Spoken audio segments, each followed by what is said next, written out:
Balan the boy ഈ വർഷം മലയാളത്തിലിറങ്ങിയ ഏറ്റവും മികച്ച സിനിമയാണെന്ന് പറയുന്നത് ഒരു അഭിപ്രായമല്ല, അനിവാര്യമായ തിരിച്ചറിവാണ്.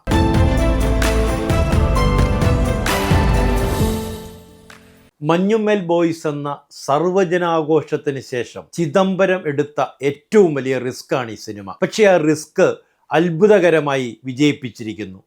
സിനിമയുടെ ആദ്യ മിനിറ്റുകൾ മുതൽ പ്രേക്ഷകനെ കൈപിടിച്ചു നടത്താൻ ചിദംബരം താല്പര്യപ്പെടുന്നില്ല.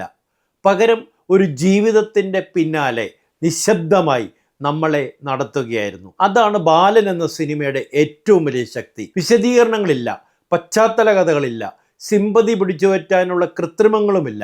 എന്നിട്ടും സിനിമ അവസാനിക്കുമ്പോൾ ആ അമ്മയും മകനും നമ്മുടെ ഉള്ളിൽ കുടിയേറിയിരിക്കും. പല ദേശങ്ങളിൽ പല പേരുകളിൽ ജീവിക്കുന്ന ഒരു അമ്മയും മകനും കണ്ടുമുട്ടുന്ന പലരുടെയും ഐഡൻറ്റിറ്റി കടമെടുത്ത് മുന്നോട്ടു പോകുന്ന ഒരു ജീവിതം. അവർക്കൊരു സ്ഥിരവിലാസമില്ല, സുരക്ഷിതമായ ഭൂതകാലമില്ല, ഉറപ്പുള്ള നാളെയുമില്ല.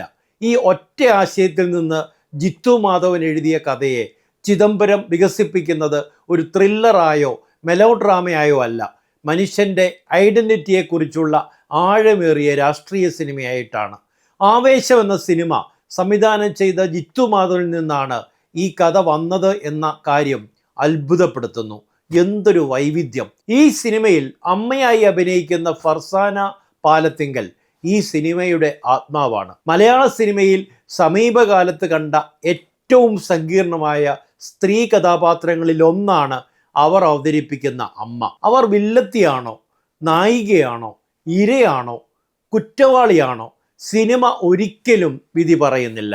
പക്ഷേ പ്രേക്ഷകർ അവളുടെ കൂടെയാണ്.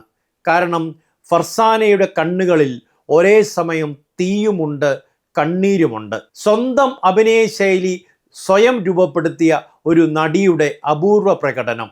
ഈ വർഷത്തെ സംസ്ഥാന ചലച്ചിത്ര അവാർഡിൽ മികച്ച നടിക്കുള്ള ചർച്ചയിൽ ഫർസാന തീർച്ചയായും ഉണ്ടാകും. ബാലൻ എന്ന സിനിമയുടെ രാഷ്ട്രീയം അതിൻ്റെ ഡയലോഗുകളിലല്ല, അതിൻ്റെ നിലപാടിലാണ്. രാക്ഷസന്മാർക്ക് വിട്ടുകൊടുക്കാതെയും അവരുടെ അടിമയാകാതെയും സ്വന്തം കുഞ്ഞിനെ വളർത്താൻ ശ്രമിക്കുന്ന ഒരു അമ്മ. അതല്ലേ യഥാർത്ഥ രാഷ്ട്രീയം? ഐഡൻറ്റിറ്റിയുടെ രാഷ്ട്രീയം, നിലനിൽപ്പിൻ്റെ രാഷ്ട്രീയം, അധികാരത്തിൻ്റെ മുന്നിൽ തല കുനിയാതെ ജീവിക്കാനുള്ള മനുഷ്യൻ്റെ അവകാശത്തിൻ്റെ രാഷ്ട്രീയം. ഒപ്പം സിനിമ നമ്മുടെ സമൂഹത്തിൻ്റെ ക്രൂരമായ മാസ് സൈക്കോളജിയെ തുറന്നു കാട്ടുന്നുണ്ട്. ശക്തന്റെ അതിജീവനമാണ് നീതി എന്ന ഫാസിസ്റ്റ് ചിന്ത ദുർബലനെ പുറത്താക്കുകയും ഇല്ലാതാക്കുകയും ചെയ്യുന്ന മാസ് സൈക്കോളജിയെ ചിത്രം വരച്ചു കാട്ടുന്നുണ്ട്. ബീന ആന്റണിയുടെ കഥാപാത്രം ഷംന പറയുന്നുണ്ട്, കണ്ണടച്ചു തുറക്കുമ്പോഴേക്കും ഈ ഷംന പുറത്തിറങ്ങില്ലേ? നമ്മുടെ ഒരു സിസ്റ്റം, അതെ, ഷംനമാർ പുറത്തിറങ്ങും. ഏത് നിമിഷവും നമ്മുടെ ഡോർബെല്ലിനരികിൽ എത്തും. കാരണം സിസ്റ്റം എന്നും ജീവനോടെ ഉണ്ടാകും. ഷൈജു ഖാലിദിന്റെ ക്യാമറയെക്കുറിച്ച് പ്രത്യേകമായി പറയാതെ വയ്യ. ആകാശത്തേക്ക് നീളുന്ന ഒറ്റ മരങ്ങളുടെ കാട്ടിലൂടെ ഫർസാന നടന്നു നീങ്ങുന്ന രംഗങ്ങളിൽ കാടും മരങ്ങളും വെളിച്ചവും നിഴലും കഥാപാത്രങ്ങളായി മാറുന്നു.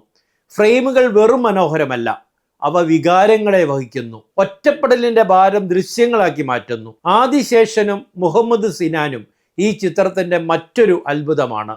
സിനിമയിലെ ബാലൻ്റെ ചെറുപ്രായവും കൗമാരവും അഭിനയിച്ചവരാണവർ. ആദിശേഷൻ ഇത്ര ചെറുപ്രായത്തിൽ ഉള്ളിലൊരു തീക്കടൽ ഒളിപ്പിച്ച പോലെ അഭിനയിക്കുന്നു. അത് പരിശീലനത്തിൻ്റെ ഫലത്തേക്കാൾ പ്രതിഭയുടെ തെളിവാണ്.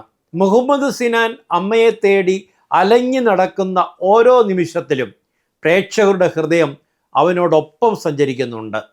ആ മുഖം സിനിമ കഴിഞ്ഞിട്ടും മനസ്സിൽ നിന്ന് പോകുന്നില്ല. ഡോളി ജൂണിൻ്റെ അമ്മൂമ്മ കഥാപാത്രം ഡാർക്ക് ഹ്യൂമറിൻ്റെ നിറവാണ്. നമ്മളെ അടിമയാക്കി വെച്ച രാജ്യത്ത് ചെന്ന് അവരുടെ അടിമയായി ഇപ്പോൾ ജീവിക്കുന്ന മകനോട് മിണ്ടില്ല എന്ന് അമ്മൂമ്മ പറയുമ്പോൾ അവർ മുഴുവൻ സിനിമയുടെ ട്രാജഡിയെ മറ്റൊരു വെളിച്ചത്തിൽ കാണിക്കുകയാണ്. ജീൻ പോൾ ലാലിൻ്റെ പവിത്രൻ പോലീസ് വേഷത്തിന് 100 മാർക്ക് കൊടുക്കാം. ചിദംബരത്തിൻ്റെ സഹോദരൻ ഗണപതി എന്ന കാസ്റ്റിംഗ് ഡയറക്ടർ കണ്ടെത്തിയ മുഖങ്ങൾ ഈ സിനിമയെ കൂടുതൽ സുന്ദരമാക്കി. ഒരു സ്വാതന്ത്ര്യ ദിനത്തിൽ വെടിയൊച്ച മുഴങ്ങുന്നുണ്ട്. അമ്മയ്ക്കും മകനും സ്വാതന്ത്ര്യം ലഭിക്കുമോ?